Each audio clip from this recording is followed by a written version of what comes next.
A very happy Sunday to you and a very happy children's day.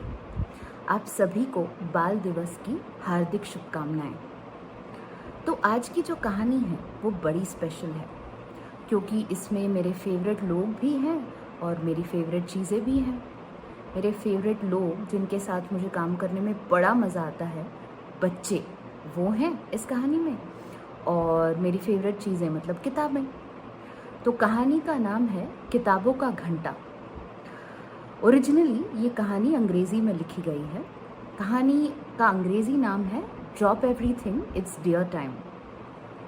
लेखिका हैं N मैकगवन और Illustrator मतलब कि जिन्होंने चित्र बनाए हैं वो है एना डेविटो। तो आइए सुनते हैं किताबों का घंटा। किताबों का घंटा, लेखिका एन मैकगवन, चित्र एना डेविटो। स्कूल में आज भी रोज जैसा ही माहौल है। मिसेस फ्रीमैन के क्लास में बच्चे पत्थर का सूप शोरबा बना रहे हैं। डेनिस पतीले में गाजर डालता है और पूछता है, क्या किताबों का घंटा शुरू हुआ? मिस्टर वोंग की कक्षा समुद्री जीवों के बारे में पढ़ रही है। क्रिस उसमें स्कूबा डाइवर बनता है। किताबों का घंटा कब शुरू होगा? उसने पूछा। मिस अंजलि की क्लास मेफ्लावर जहाज पर यात्रा कर रही है। शैरन उबकाई और फिर उल्टी का अभिनय करती है, बिल्कुल उसी तरह जैसे पुराने जमाने में तीर्थयात्री करते थे। किताबों का घंटा कब शुरू होगा? उसने पूछा। मिस मुलिगन की क्लास में बच्चे राष्ट्रपति पर एक नाटक कर रहे हैं। होसे उसमें जॉर्ज वॉशिंगटन बना है, पर उसकी विग यानी कि नकली बाल बहुत बड़ी है। किताबों का घंटा कब आएगा? होसे पूछता है। संगीत के कमरे में बच्चे वाद्य यंत्र बजा रहे हैं। सब तबले और बांसुरी की धुनों में मस्त हैं। कमरे में इतना शोर है कि मिस्टर गार्सिया को अपने कानों में रुई ठूंसनी पड़ती है। खेल के कमरे में बच्चे शोर मचाते हुए बास्केटबॉल की गेंद उछाल रहे हैं। आर्ट रूम कला कमरे में एनी पेंटिंग कर रही है और जॉन मिट्टी के खिलौने बना रहा है। किचन रसोई घर की भट्टी में से बिस्किट पकने की खुशबू आ रही है। प्रिंसिपल के कमरे में मिस्टर चार्ल्स जिमी को डांट रहे हैं। मिस्त्री मार्टिन स्कूल की बेसमेंट तहखाने में नल का वॉशर बदल रहे हैं। लाइब्रेरी में पुस्तकें अलमारी से नीचे गिर रही हैं। विज्ञान की प्रयोगशाला में एक ज्वालामुखी का मॉडल फट रहा है। कंप्यूटर की लैब में पीट ने गलती से पुरानी डिस्क डाल दी है। फर्स्ट एड के कमरे में नर्स तमिका एक छोटी लड़की की चोट पर पट्टी बांध रही हैं।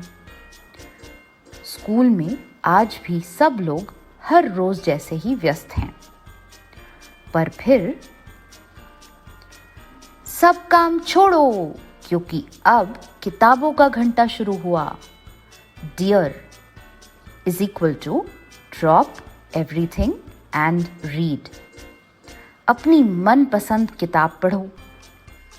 पतीले में सूप उबल रहा है, पर मिसेस फ्रीमैन की क्लास के बच्चे सचित्र पुस्तकें पढ़ रहे हैं। शार्क अपना विशाल जबड़ा खोल रही है, पर मिस्टर वोंग के बच्चे अपनी पसंदीदा किताबों के पन्ने उलटते हैं। जब मेफ्लावर जहाज धीरे धीरे समुद्र में पाल के सहारे आगे बढ़ता है, तब मिस अंजलि के बच्चे पुस्तकें पढ़ते हैं। नाटक में जब होसे की विग गिरती है, तब मिसेस मुलिगन के बच्चों का चेहरा किताबों के पीछे छिपा होता है। संगीत कक्ष में अब शांति है, न बांसुरी और न ही तबले की आवाज। अब मिस्टर गार्सिया अपने कानों में ठूंसी रुई को बाहर फेंक देते हैं। खेल के कमरे में भी अब शांति है। बास्केटबॉल का खेल अब बंद है। आर्ट रूम में पेंटिंग अधूरी पड़ी है और गीली मिट्टी सूख रही है। किचन की भट्टी अब ठंडी पड़ी है। प्रिंसिपल साहब ने अब डांटना बंद कर दिया है। मिस्त्री ने अब मरम्मत का काम बंद कर दिया है। लाइब्रेरियन ने किताबों को छांटना बंद कर दिया है। ज्वालामुखी में से धुआं निकलना बंद हो गया है। कंप्यूटर अब स्लीप मोड में चला गया है। नर्स तमिका ने पट्टी बांधना बंद कर दी है। स्कूल में हर कोई उस समय किताबें पढ़ता है। सब कुछ छोड़कर किताबें पढ़ने का समय। Dear is equal to drop everything and read. वो सबसे मज़ेदार घंटा है। वो घंटा कल भी होगा और परसों भी और उसके बाद भी। Dear is equal to drop everything and read. हर एक को स्कूल में किताबों के घंटे का महत्व पता है। डियर टाइम में सब लोग अपनी मनपसंद किताबें पढ़ते हैं। कैसी लगी आपको कहानी? आशा है कि आपको कहानी पसंद आई होगी। मुझे ऐसा लगता है कि आपको किताबें पढ़ना भी पसंद है और कहानियाँ सुनना भी पसंद है। लेकिन आपको किताबें पढ़ना क्यों पसंद है और आपको कहानियाँ सुनना क्यों पसंद है, यह मैं आपसे जानना चाहूँगी। अपने जवाब आप मुझे wordsworthworkshops@gmail.com पर भेज सकते हैं। अंग्रेज़ी, हिंदी, मराठी, जो भी भाषा आपको आती है उसमें जवाब लिखिए और मुझे भेजिए। मुझे आपके जवाब पढ़ने में बड़ा इंटरेस्ट होगा और बेसब्री से इंतज़ार भी होगा। अगली बार अगली कहानी के साथ फिर मिलेंगे। तब तक के लिए हैप्पी चिल्ड्रंस डे। बहुत एंजॉय कीजिए और बड़ी सारी किताबें पढ़िए और बड़ी सारी कहानियाँ भी सुनिए। बाय।